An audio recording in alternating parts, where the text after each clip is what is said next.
The grand chandelier sparkled above the lavish ballroom, casting golden light over the elegantly dressed guests. The annual corporate gala was in full swing, an extravagant event meant to celebrate the company's success and honor its most influential figures. Men in crisp tuxedos and women in designer gowns clinked glasses, exchanging laughter and business talk. But amidst the wealth and status stood a man who didn't quite belong. James Carter, a janitor at Titan Enterprises, had been invited to the gala by accident. The invitation was meant for J. Carter, an abbreviation used by the company's chairman, Jonathan Carter. James, unaware of the mix-up, arrived at the event in his best, though noticeably outdated suit, his calloused hands gripping the invitation nervously. He had worked at Titan Enterprises for over 20 years, mopping floors, cleaning restrooms, and quietly ensuring the building remained spotless. Many executives barely acknowledged him, their eyes gliding over him as if he were invisible. Tonight, that changed, but not in the way he had hoped. The mockery James stood near the buffet, hesitant to take food, when a sharp, arrogant voice cut through the hum of conversation. Well, what do we have here?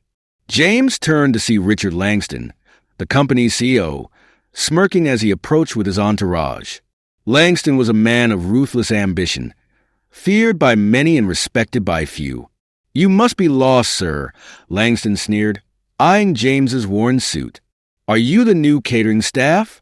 Because if you are, the hors d'oeuvres are late."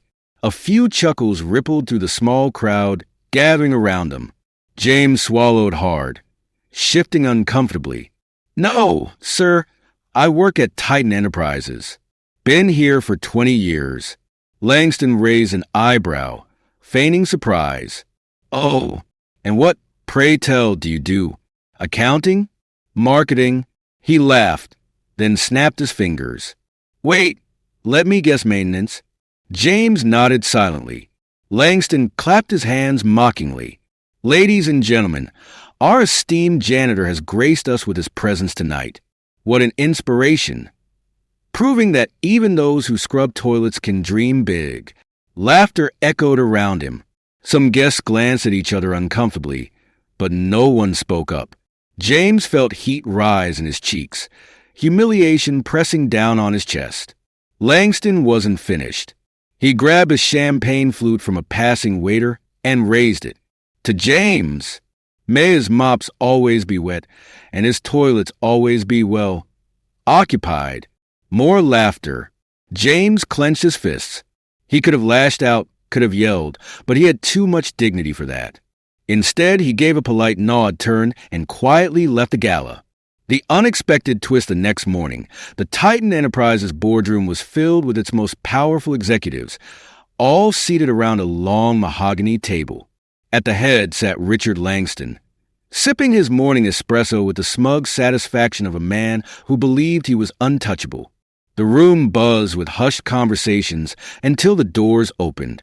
Silence fell as an older gentleman walked in, Jonathan Carter, the company's chairman and majority shareholder. His presence was rare, and when he did appear, it was usually for something important.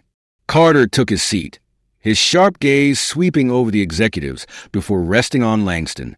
"Richard," he began, his tone cool, "tell me, how was the gala last night?"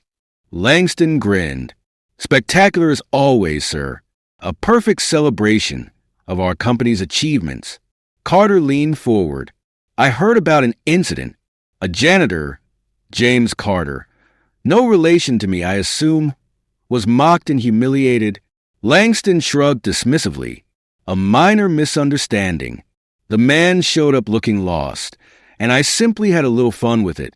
Carter's expression darkened. He reached into his pocket, pulled out his phone, and pressed play. A video began playing on the large screen behind him. The entire humiliating exchange from the gala unfolded, recorded by a silent witness. Every cruel word Langston had uttered, every mocking laugh, filled the boardroom. By the time the video ended, no one dared to speak. Langston shifted uncomfortably, his smirk gone. Carter exhaled slowly. "Do you know who James Carter is?" Langston scoffed. "A janitor. What else is there to know? Carter's jaw tightened. James Carter started working at this company 20 years ago. Back then, it was a small firm struggling to stay afloat.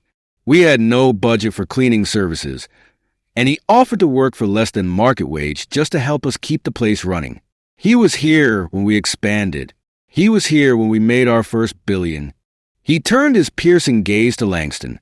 While you were busy making enemies in the industry, James was making sure our employees worked in a clean, dignified environment. He stayed late when there were emergencies. He covered shifts when others were sick. And never, not once, did he complain. Langston swallowed. Sir, Carter raised a hand, silencing him. And now, let me tell you something else. James Carter isn't just a janitor. He's also a shareholder in this company. The Boardroom gasped. Langston's eyes widened in disbelief. Carter continued, his voice unwavering. I gifted him shares years ago for his loyalty.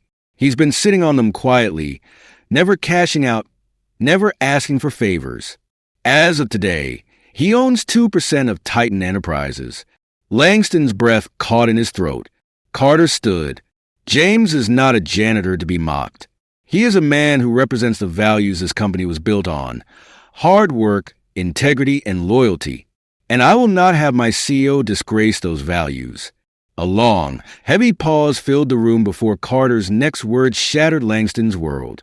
You're fired. The poetic justice by lunchtime. The news had spread. Employees whispered in the halls, smiling as Langston stormed out of the building, his arrogance replaced with humiliation.